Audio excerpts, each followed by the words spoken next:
All right, welcome to The Explainer. Look, figuring out what your house is worth during a divorce, it can feel like a total nightmare. So today, we're going to break it all down, focusing specifically on how this works right here in St. Petersburg, Florida. You know, this is the question that keeps people up at night. Your home is, well, it's so much more than just four walls and a roof, right?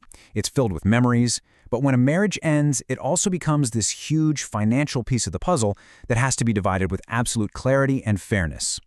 So, to make this easy, we're going to walk through this whole thing in 6 really clear steps. Think of it as your roadmap, something you can follow from A to Z. All right, let's jump right in. Okay, first things first. Before we even think about pulling out a calculator, we have to tackle a really fundamental legal question here in Florida. And honestly, the answer to this one question changes everything. And here's the absolute key. It does not matter whose name is on that deed. If you bought the house during the marriage, it's pretty much considered marital property. And get this, even if one of you owned it before you got married, any increase in its value while you were married, yep, that's usually considered a marital asset too. That's a big one to remember. All right, next up, timing. And trust me, when it comes to this stuff, timing is everything.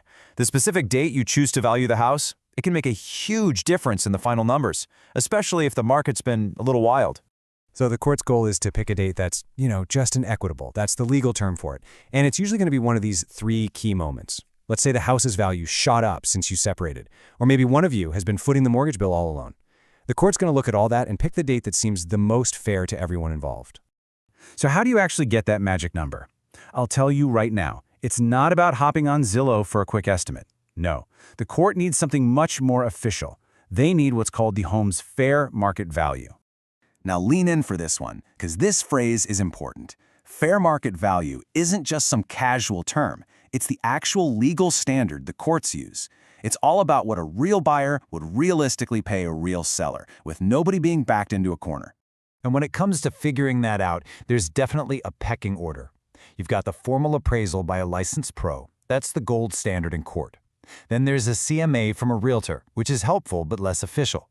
And the tax value? Well, that's kind of a last resort, really only used if nobody brings any better evidence to the table. And really, getting the difference between these two is key. An appraisal? That's a super detailed, legally solid valuation. A CMA is more like a snapshot of the market. It's useful for sure, but it just doesn't carry the same weight if things get contentious. Your whole strategy could pivot on which one you're using. Okay, so once we have that fair market value nailed down, the next step is to figure out the equity.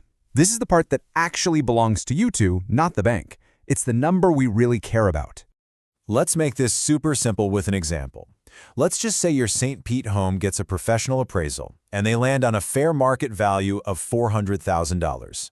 Okay, so on that exact same day as the valuation, you pull up the mortgage statement. And you see the balance left on the loan is $220,000. See, the math here is really straightforward. You take that big number, the value of the house, and you subtract what you still owe. What's left over is the total equity. So in our little example, that's $180,000. All right, so now we have our number, $180,000 in marital equity. The big question is, how do you split that up? You might just think, easy, 50-50, right? Well, in Florida, it's not always that simple. This is where a really important legal term comes in, equitable distribution. The key word there is equitable. It means fair, which is not always the same thing as perfectly equal. The law actually gives judges some wiggle room to make a call that's truly just based on the specifics of the situation. So, going back to our example, the court's starting point is that 50-50 split. They'll take that $180,000 in equity, and right off the bat, they'll pencil in $90,000 for each spouse. But, and this is a really big but, a judge can move those numbers around. They're going to look at a bunch of different things like what's each person's financial situation looking like? What did each person contribute to the marriage? And maybe most importantly, is it better for any kids involved to stay in that house? Okay, so knowing how all this works is one thing, but actually being prepared, that's a whole other ballgame. So let's wrap this up with a simple checklist of things you can do right now to get ready. Honestly, the best thing you can do is just get ahead of it. Start gathering up all those documents, your closing papers, mortgage statements, even receipts for renovations. Go get a real professional valuation done. And then talk to a family law attorney to figure out the best strategy for your specific case. Taking these steps is how you protect yourself. At the end of the day, understanding how your biggest asset gets valued and divided, it's about more than just the money. It's about giving yourself the knowledge to make smart, clear-headed decisions for your future during what is, let's be honest, a really tough time.